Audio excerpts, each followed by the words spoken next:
Crime shows and movies can be entertaining because they take inspiration from the real world and exaggerate stories to hold the viewer's attention. However, sometimes the real world has plenty of over-the-top stories of its own, some that even rival fiction. Who would have thought that one of the richest men in the world would have ties all the way to the Mexican president, a throne in the skies, and a changing face? Welcome to Criminist. Let's take a journey together and unravel the real-life story of the man with the changing face.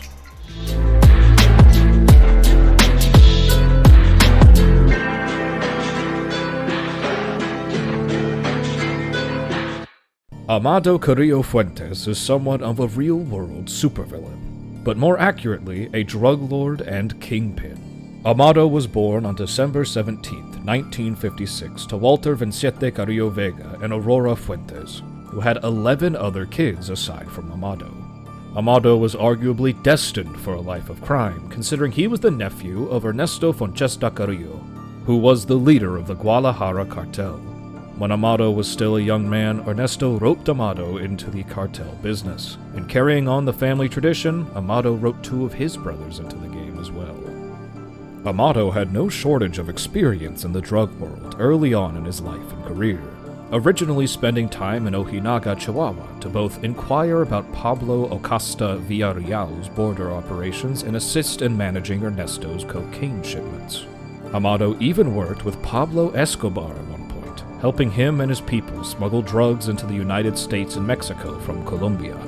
His resume doesn't end there either, as he also worked with the Beltran Leyva organization, the Arreño Felix family, and even El Chapo himself.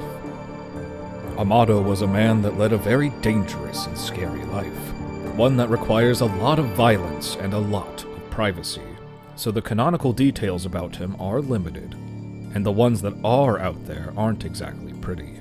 He was the type of person to pride himself on his ruthlessness, using his lack of remorse to his advantage any time the opportunity presented itself.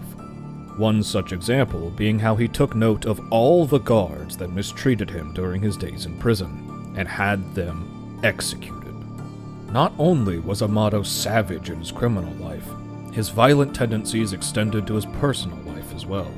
Amado married very young and had 3 children with his wife. His wife attempted to end their marriage on multiple occasions due to her fear for her and her children's safety, but these attempts always resulted in her being threatened or right out beaten by Amado. So, we've established that Amado was a man well-versed in the world of drugs, with a knack for violence, but what sets him apart from every other famous drug lord? Well, for starters, he made about, if not more than, $25 billion in the course of his career.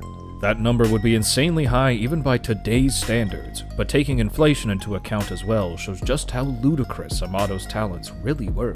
But how did he operate on such a large scale? Well, the sky.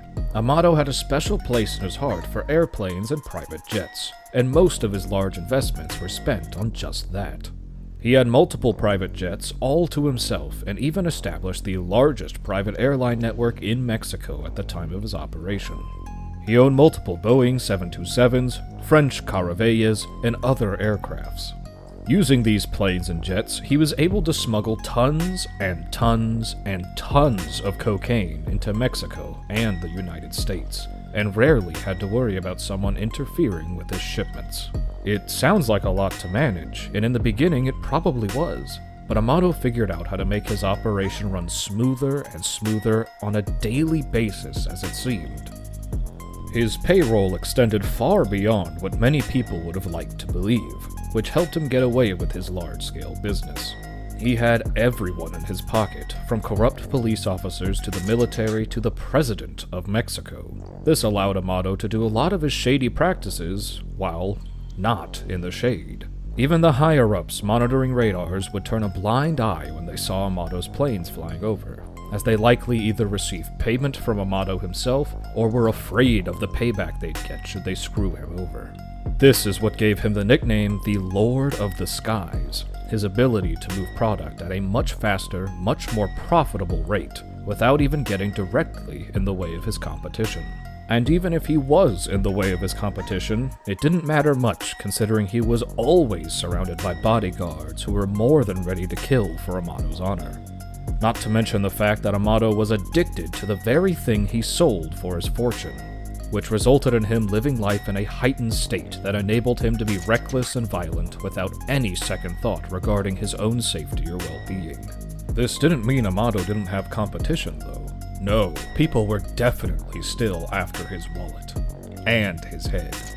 On January 5th of 1997, Amado was with his sister in Navolato celebrating her wedding, when roughly 60 federal police officers and members of the military stormed the complex the celebration was being held in the hopes of catching Amado and his associates. However, Amado was made aware of this rage shortly before it took place, allowing him to escape by the skin of his teeth. This would have been the catalyst of Amado's ties getting even deeper within the military, as after this event, he sent some of his top men to discuss a deal with the Mexican military, a deal to which they agreed. Essentially, the deal was that Amado be left alone, and referred to as a businessman as opposed to a criminal. In return, Amado would help them take out opposing gangs, helping both parties involved, as well as padding everyone's pockets, of course. In this agreement, Amado also promised not to sell drugs within Mexico itself, though, only selling drugs in other countries and using those profits to boost Mexico's economy. However, the generals in question reportedly took $5 million in hush money from Amado, and then went back on their agreement anyway. The way this played out, mixed with the following events of political chaos in Mexico, including the exposure of thousands of corrupt government officials, many of which either having information on Amado or directly working for him, Amado could feel the heat. And thanks to that heat rising, he decided that he would have to do something that he had done many times before: change his appearance. Yes, on top of the Lord of the Skies alias, Amado was the proud owner of another legendary title, the Man with a Million Faces. This is the last crucial piece of the puzzle when it comes to Amado's notoriety.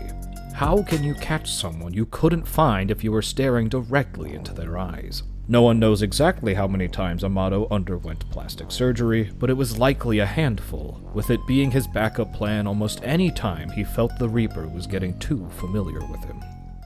However, on July 4th, 1997, at Santa Monica Hospital in Mexico City, Amado would finally meet his end undergoing this exact procedure. It's unknown exactly what went wrong that night, but complications from the extensive plastic surgery he was trying to have resulted in Amado succumbing to his injuries, and leaving his throne in the sky behind. 2 of his bodyguards were in the room during the procedure, and it's safe to say they avenged his death, as 2 people operating on Amado that night were found dead and showing signs of torture.